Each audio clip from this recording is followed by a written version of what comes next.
¿Recuerdan cómo se aplicó justicia en el caso del ladrón de la combi? ¿Crees que existe el perdón para los delincuentes? Hola, mi nombre es Vivi. Yo soy Raquel. Y yo soy Isa. Y las tres somos psicólogas. El objetivo de nuestro canal es brindarte acompañamiento en la toma de decisiones, compartiéndote información confiable, así como conocimientos y experiencias a partir de nuestra área, que es psicología. Por lo que te invitamos a que te suscribas a este canal, actives la campanita de notificaciones y nos dejes un like. Y también te invitamos a que nos dejes tus comentarios. Queremos saber las opiniones que tienes acerca de estos temas, ya que también te incluye a ti. Y nos puedes dejar tus comentarios abajo de este video o en nuestras redes sociales. Muy bien, y justo hoy, como lo mencioné en la pregunta del inicio, vamos a hablar de esta situación que aconteció ya hace un par de semanas o un poquito más tal vez, del caso de un hombre que fue golpeado, pero que él pretendía asaltar a los pasajeros de una combi, y vamos a analizar esta situación desde la perspectiva del perdón. Que era necesario hablar de esta cuestión del perdón social, porque esto es algo más grande. No es lo mismo esta situación de perdonar de uno a perdonar algo que se hace o que perjudica a un grupo de personas, como es la situación de asaltos, de robos, situaciones más grandes como a lo mejor las cuestiones de guerras, terrorismo o movimientos que han sido demasiado violentos y que no es nada más que yo lo perdone y ya lo deje ir, sino que es la afectación para un grupo de personas y que por lo tanto ese grupo de personas podría y tendría el derecho a perdonar si es que así lo quisiera. Y justo hoy vamos a hablar de esa situación. Y pues para esto vamos a empezar, para quienes no han visto o no saben de qué les hablamos de este video de ladrón de la combi, le voy a ceder la palabra a Raquel, donde ella nos va a hablar de qué pasó en este trágico caso, que a lo mejor a muchos nos da risa, pero viéndolo desde el lado serio no es tan gracioso. Pues vamos a analizar esta situación de qué es lo que pasó y cómo es desde la perspectiva del perdón y si es posible hacerlo. Sí, pues nos ubicamos en México, un lugar donde los asaltos son como el pan de todas las noches que sales a comprar. Y pues precisamente el asalto fue en una combi donde los usuarios de este transporte público toman justicia de propia mano con la persona que quería o intentaba, porque algo salió mal porque no pudo robar nada, que intentaba asaltarlos. En contexto general, resulta que el asaltante sube al camión, el chofer se da cuenta que sube una persona que quería cometer un asalto y entonces arranca. En el arranque, el amigo, el acompañante que venía con este delincuente, no logra subir.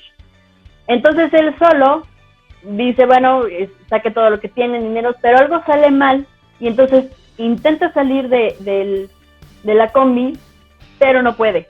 Los usuarios de la combi lo captan y entonces lo empiezan a golpear, como hacer su propia justicia, ¿no? Eso, si tú, por ejemplo, has sido víctima de un acto de un delito o conoces a un familiar que fue víctima de un hecho así, o si a ti has visto y te ha impactado muchísimo, entenderás que cuando a ti te quitan una pertenencia tuya, te genera en ti una impotencia porque en realidad son cosas que tal vez a ti te costaron. Tal vez en ese día, no sé, te pagaron tu quincena y todavía aumenta esta pandemia que es muy difícil salir y trabajar normalmente y que llegue una persona y que te quiera despojar de las cosas que a ti te costaron, te genera obviamente una impotencia muy, muy fuerte, lo que socialmente se llama hartazgo social. Te hartas de las situaciones que pasan muy al día, hablando de México, que en realidad cuando la justicia no está bien implementada, los ciudadanos hacen justicia de propia mano, y fue lo que pasó en este caso. Pero también está el otro lado de la moneda. Acordémonos que el delincuente subió, aparte de que no pudo robar nada, no tuvo el apoyo de su amigo porque su amigo no pudo subir, quiso bajar, no pudo, y aparte se llevó la golpiza y acabó desnudo afuera de la combi, ¿no? Cuando en realidad él afirmaba que pues lo habían invitado, pero pues sobre él cayó la justicia de muchos ciudadanos que ya estaban hartos de ese tipo de acciones y pues le tocó. En este punto sí me pongo a pensar una parte importante, en qué momento el ser víctima de un delito y hacer justicia en propia mano te convierte en un victimario, porque recordemos que aunque tú al inicio eran víctimas los usuarios, ellos le voltean prácticamente el caso al ratero y le empiezan a golpear, pero el hecho de golpearlo también es un acto delictivo. Entonces, ¿de qué punto pasas de ser una víctima a ser una persona victimaria? ¿O ustedes qué piensan, chicas? En este caso, ¿a quién se podría perdonar? ¿A la persona que fue víctima, que quería que la iban a asaltar, o a la persona que terminó recibiendo la golpiza? ¿Qué opinan? ¿A quién se perdonaría? Bueno, ya hablando y ya adentrándonos al tema del perdón social a partir de esta situación planteada, de esta situación en contexto, hay varios estudios que se han realizado en Latinoamérica para fundamentar esta parte, en donde nos mencionan que como sociedad hay 4 características respecto al perdón.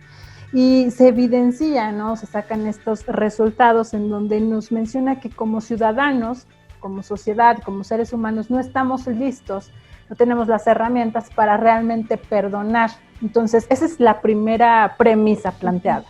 Siguiente es que perdonamos más, si pusiéramos una balanza, perdonamos más a grupos armados incluso, en el sentido de que pues eran muchos, ¿qué podía yo hacer? Pues ya ni modo, lo bueno que no me hicieron algo. Entonces empiezas a justificar de alguna manera, esa es otra premisa. Como tercera, también vamos a perdonar en la medida de que exista una reparación del daño causado. Y finalmente tenemos que es muy difícil, o una de las cuestiones más complicadas es perdonar cuestiones de homicidio, violaciones y secuestro, ¿no? Entonces estas son 3 situaciones en las que la sociedad dice, esto sí no, o sea, no puedo con esto de plano, no, jamás en la vida, ¿no? Le ponemos esa expectativa de jamás va a pasar. Ahora, hay que plantearlo desde el siguiente punto. Hablar de perdón es hablar también en cuanto al perdón social, es hablar de poder encontrar una paz dentro de la sociedad. O sea, ese es el objetivo del perdón social, poder generar sociedades que puedan convivir desde la paz. Para eso es importante recalcar que el perdón se da en primera instancia de manera individual. Es decir, a mí que me hicieron el daño debo de visualizar, y ahí entra lo que ya vimos en otros videos, si soy capaz, tengo los elementos o quiero y deseo realizar el perdón. Pero el perdón se da dentro de este proceso como última instancia después de la verdad y después de la justicia, que ya nos hablará un poquito más Raquel o nos adentrará en ese aspecto. Ahora, también implica trabajar las emociones, las creencias y las actitudes para poder llegar al perdón de manera individual, y que de repente llega un punto en esta parte de creencias que se convierte en un acto colectivo. Y Viri nos va a hablar precisamente de eso, de por qué el perdón tiene que ver con una creencia y que esa creencia se convierte en un acto colectivo. Exacto, muy bien. De hecho, es un punto muy interesante, creo, esta cuestión de la creencia, porque pocas veces nos cuestionamos nuestras creencias. Es más bien irnos de filo con lo que se nos dice que debemos hacer y creer, que preguntarnos de qué tan bueno o qué tan viable es seguir creyendo esas cosas. Y justo aquí entra la parte de la religión, que es algo muy importante, y quienes pues somos de México conocemos que la religión es un eje fundamental en nuestras vidas. Centrándonos en esta cuestión de que la mayor parte de la población de México sigue siendo católica, guadalupana, y que ahora también se ha, digamos que ampliado a otros santos también, que muchas personas son devotos. También entra esta cuestión de San Judas, que lo platicábamos detrás de cámaras, en la que muchos delincuentes y muchas personas que llevan a cabo delitos pequeños o grandes se encomiendan a santos. También está la cuestión de la Santa Muerte, que no es tanto de la religión católica, pero que, por ejemplo, en el caso de la Ciudad de México, yo por casos cercanos que conozco, hay quienes creen en San Juditas Tadeo para ir a robar, ir a asaltar, y se encomiendan a ellos y se escudan tras esta cuestión de la religión, que justo en el artículo que yo leí para empezar a prepararme en esta cuestión de hablar de este tema del perdón social, habla, les voy a leer solo un pequeño párrafo que es muy importante y que creo de ahí se desprende esas ideas de la cuestión del perdón, donde dice que se ha separado al ofensor y al ofendido y nos reconciliamos con Dios pero no le pedimos perdón al ofendido. Y eso es muy fuerte, porque lo hablábamos también hace ratito, pareciera que el perdón es algo divino y es algo que solo está en la cuestión de la iglesia y de Dios, y que solo Dios lo puede conceder, o el sacerdote mediante la confesión, y que pareciera que no está al alcance de nosotros, y que cuando sí lo está y somos de esa cuestión de religión, nos sentimos superiores o misericordiosos con el otro en decir, te perdono porque yo soy una mejor persona que tú, cuando en realidad es algo que todos podemos ejercitar y que todos, en lo personal yo considero, que deberíamos de empezar a hacer y a profesar en nosotros mismos, de perdonarnos a nosotros y poder perdonar al otro, porque no está fuera del alcance de nosotros y porque es algo necesario para poder seguir avanzando como sociedad y como individuos, el poder perdonar para poder después reconciliarnos, que al final, como digo, es algo muy propio de la religión, ¿no? De que pedimos perdón a Dios y nos reconciliamos con Él y ya volvemos a ser agradables ante sus ojos, pero nada más se queda en eso, en lo de la iglesia, y no se sale a nuestra vida cotidiana en decir, te perdono a ti que alguna vez me robaste, no sé, la llanta de mi coche, porque a lo mejor tuviste la emergencia para ir al hospital y la tuviste que vender y fue de rápido, ¿no? Entonces, es importante que en esta cuestión de las creencias nos centremos en qué es lo que creemos y qué tan viable, qué tan bueno nos sigue siendo para esta cuestión, sobre todo del perdón, sacarlo de lo divino y llevarlo a la práctica con las otras personas. Si en este hecho te ayuda a estar en paz contigo mismo, porque recordemos que a veces la justicia no se aplica como debería de ser, ¿no? Yo ahorita voy a decir una cuestión relacionada a esto, pero a veces lo que buscamos como personas es sentirnos en paz y buscamos un sinfín de cosas, incluyendo nuestras creencias, para sentir esa paz, y algunos creen que Dios sí la da. Entonces, sí, es una medida que tú puedes hacer, sí, sin embargo, pues hay que aterrizar a la realidad y hay que vivir esa situación tal cual. Entonces, sobre este hecho, para poder perdonar, porque bueno, ya vimos que el perdonar también implica un proceso, pero también el poder perdonar un acto social, sí también lleva un gran proceso.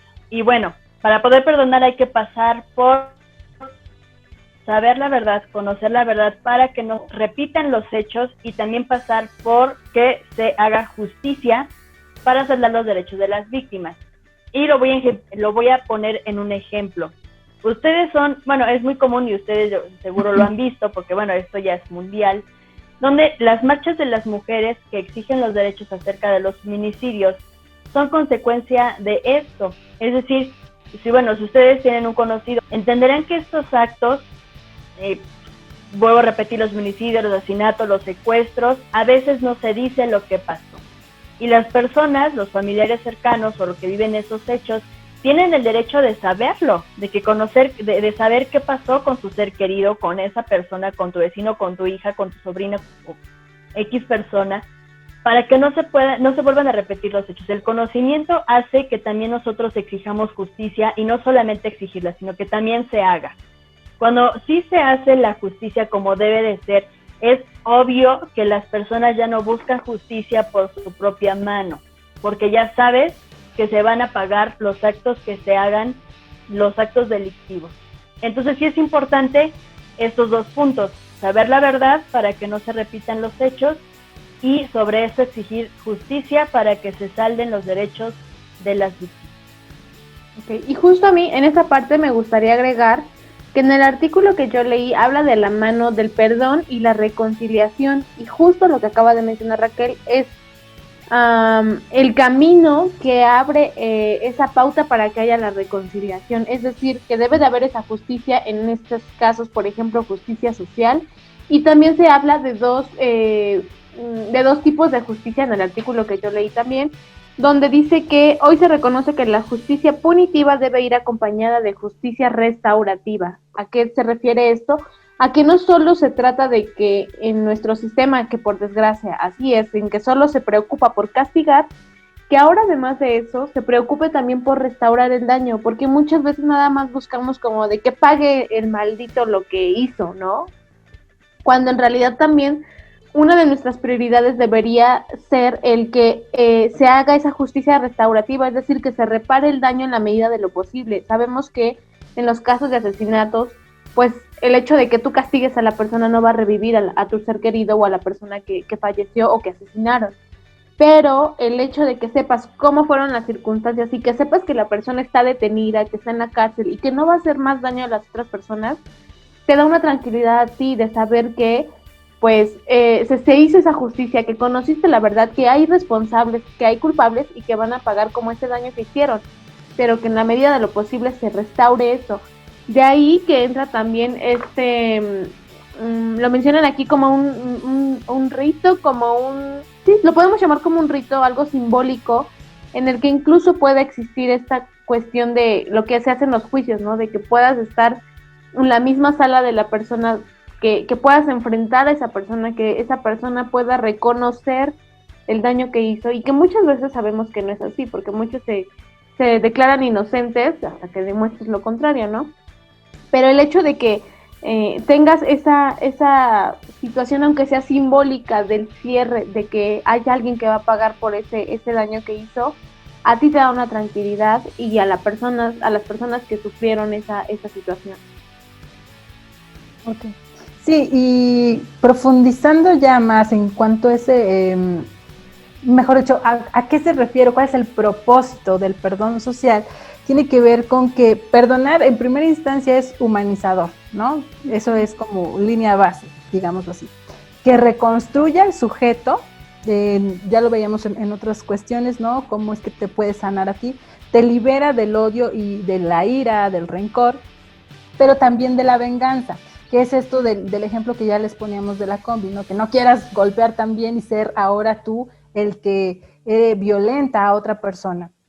Entonces, aquí en esta parte, el perdón lo que va a generar es que se rompa con este círculo vicioso de violencia que se sigue generando en el país, ¿no? En la sociedad de, me hizo, pues yo voy a hacer justicia por mi propia mano, y entonces yo hago. Y luego alguien me va a venir a hacer, y luego los familiares del que les hice, y es una cadena que no se puede romper. ¿Por qué? Porque estamos ligándolo a esta parte de revancha y por lo tanto pues de más violencia. Entonces hay dos medidas que señala uno de los artículos que estuvimos revisando de cómo se puede dar el perdón, y les voy a ir mencionando las características. La primera que nos señala es que la víctima debe contar con lazos de solidaridad y que sienta que se le ha generado justicia. En este sentido tiene que ver más con el sistema de justicia que nosotros tenemos en cada uno de nuestros países, ¿no? En México, por ejemplo, que no se revictimice cuando vas a hacer la denuncia, ¿no? Que por procesos no se les dé la información de manera adecuada, que no podamos hacer nuestro trabajo tal cual se debe de hacer, sino que la persona realmente cuente con las instituciones adecuadas para que la puedan orientar, para que la puedan guiar, para poder conocer la verdad y por lo tanto se genere esta parte de justicia. Como punto número 2 es que los agresores hayan reconocido que hicieron un acto de injusticia, es decir, se tiene que reeducar también en este aspecto, porque cometieron un acto que dañó a otra persona, ¿no? Y que ofrezcan garantías para modificar esa conducta que han realizado. No se trata de castigo únicamente, que es lo que se viene haciendo, ¿no? Se trata de que haya una introspección, de que haya una reflexión y ahí una modificación de conducta. Es muy complicado poder llegar a esta parte por la forma en cómo se nos ha ido educando. Incluso de repente comentábamos por ahí, desde chiquitos se les empieza a enseñar, es que si te pega el niño en preescolar, ¿no? Si te pega fulanito, tú pégale más fuerte, no te dejes, o sea, que no te haga. Y en lugar de decir, alza la voz, que se note que está siendo violentado, que se note que hay un acto que no está bien porque te está dañando, ¿no? En lugar de generar más violencia. Y para eso, desde el panorama sistémico, es renunciar también a sacar ventajas políticas acerca de estos actos, ¿no? Porque es algo que sucede muchísimo. Y dejar de parchar, o sea, desde el sistema político se debe de dejar de parchar tapo como el sol, quiero tapar el sol con un dedo, ¿no? Y es un acto muy visto, no solamente en nuestro país, ¿no? En diferentes países. ¿Por qué? Porque siempre hay una ganancia, porque el poder está ahí, porque los beneficios están ahí y se deja de lado entonces este proceso de justicia. Ok, y bueno, para ir cerrando este tema, es importante reconocer que hablar del perdón en la cuestión social es bastante amplio y hay diferentes perspectivas desde cuál verlo. Obviamente nosotros hablamos desde la psicología y de lo que conocemos acerca del tema. Habrá desde la cuestión de leyes y demás cosas que se puedan abordar sobre esta situación, pero pues para ir cerrando, es importante recalcar, creo ya lo mencionamos, pero es muy importante que se vayan con la idea de que el perdón y la reconciliación no quiere decir impunidad. Necesitamos los ingredientes básicos para que haya un perdón y reconciliación, que es tener la verdad, conocer la verdad y tener justicia. Y de esa manera ya vamos a ir avanzando a esa cuestión de perdón y reconciliación. Porque no quiere decir que el hecho de que diga, ay, ya perdono a mi secuestrador, ya lo dejas ir. No, o sea, necesitas todo antes de para poder perdonar y no dejar impune un delito. Y me gustaría ya para finalizar, al menos de mi parte, leer un pequeño párrafo que hablábamos sobre la cuestión de la importancia de tener redes de apoyo en estas situaciones de delitos, porque creo que al final, o no sé si coinciden conmigo, Isa y Raque, en esta situación del ladrón golpeado en la combi, ambas partes fueron víctimas y también victimarios, es decir, que ninguno se escapó de la situación de hacer daño en su momento, ¿no? Que uno lo haya logrado en mayor medida que el otro no quiere decir que sea mejor que la otra parte, ¿no? Entonces, que el reconocer que una de las primeras necesidades de las víctimas de violencia para resolver sus traumas consiste en encontrar un grupo de personas con las que puedan compartir su dolor y conocer la injusticia que se les infligió. Los grupos ofrecen los elementos indispensables para facilitar el proceso de sanación por medio del perdón y la reconciliación, y lo que ofrecen es seguridad, ambiente de pertenencia, un público que reconoce la injusticia y el dolor, relaciones de poder alternativas y un nuevo sentido de ley y orden. Y eso de alguna manera siento yo que es un primer gran paso para empezar a sanar todas esas cuestiones, porque en el artículo que también yo leí mencionaba que los victimarios también en algún momento de la vida fueron víctimas que no sanaron esas cuestiones de injusticia, de inequidad en sus vidas, y que los lleva a ser por lo tanto victimarios, ¿no? Entonces, de ahí la importancia, como ya lo mencionó Isa, de romper con esas cadenas y poder empezar a practicar el perdón y la reconciliación. Yo me quedaría con eso. Y eso sería todo por el video de día de hoy. Les agradecemos mucho por vernos y nos vemos en la próxima. Bye.